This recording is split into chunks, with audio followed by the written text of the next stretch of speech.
हरि हे नाथ नारायण वासुदेवो।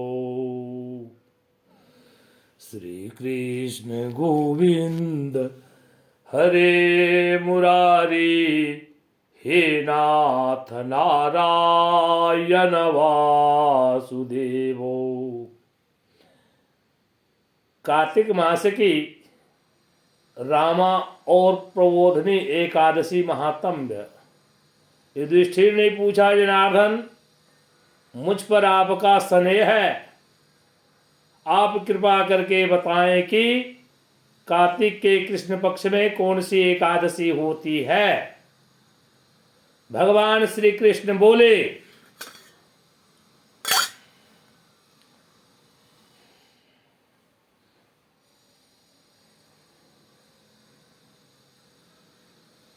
राजन, कार्तिक के कृष्ण पक्ष में जो एकादशी परम कल्याणकारी मई एकादशी होती है और वह रामा नाम से विख्यात है। रामा परम उत्तम और बड़े बड़े पापों को हरने वाली है। पूर्व काल में मुचुकुंद नाम से विख्यात एक राजा हो चुके थे, जो भगवान श्री विष्णु के भक्त और सत्य प्रतिज्ञ थे। निकंटक राज्य का शासन करते हुए उस राजा के यहाँ नदियों में श्रेष्ठ चंद्रभागा कन्या के रूप में उत्पन्न हुई। राजा ने चंद्रसेन कुमार शोभन के साथ उसका विवाह कर दिया। एक समय की बात है, शोभन अपने ससुर के घर पर आए थे। उनके यहाँ दशमी के दिन आने पर समूचे नगर में ढिंढोरा पिटवा दिया जाता है। ढिंढोरा पिटवाया जाता था कि एकादशी की दिन कोई भोजन न करे, कोई भी भोजन न करे। यह डंके की घोषणा सुनकर शोभन ने अपनी प्यारी पत्नी चंद्रभागा से कहा, प्रिय, अब मुझे इस समय क्या करना चाहिए, इसकी शिक्षा दो। चंद्रभागा बोली, प्रभु, मेरे पिता के घर पर तो एकादशी को कोई भी भोजन नहीं करता,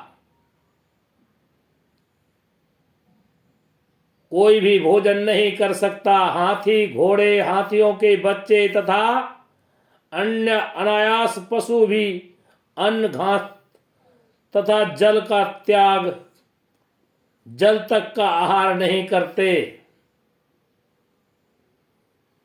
फिर मनुष्य एकादशी के दिन कैसे भोजन कर सकते हैं।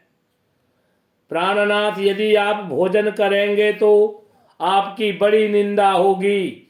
इस प्रकार मन में विचार करके अपने चित्त को दृढ़ कीजिए।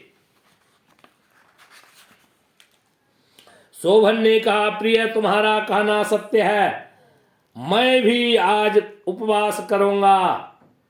देव का जैसा विधान है वैसा ही होगा।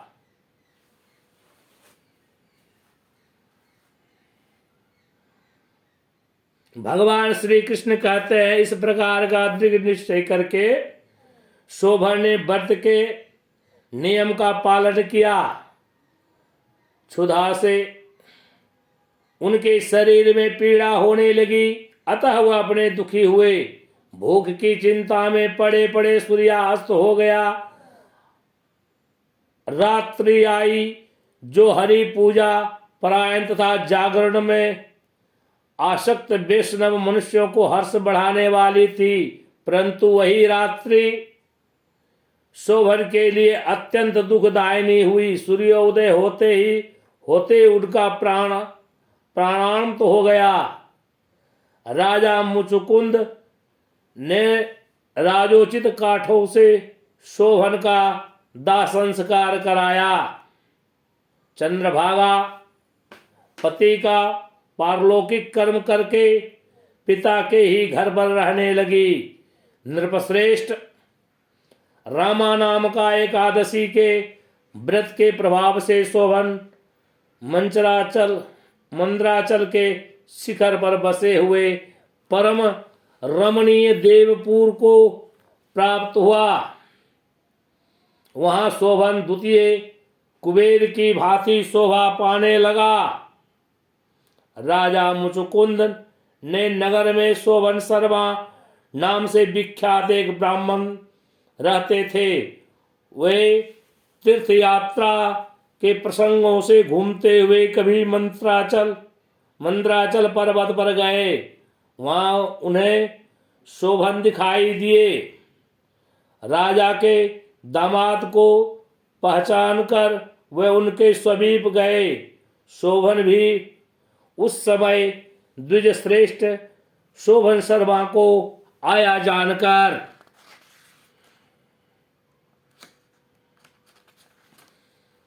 शीघ्र ही आसन से उठकर खड़े हो गए और उन्हें प्रणाम किया। फिर कर्म से अपने ससुर राजा मुचुकुंद प्रिय पत्नी चंद्रभागा का तथा समस्त नगर का कुशल समाचार पूछा।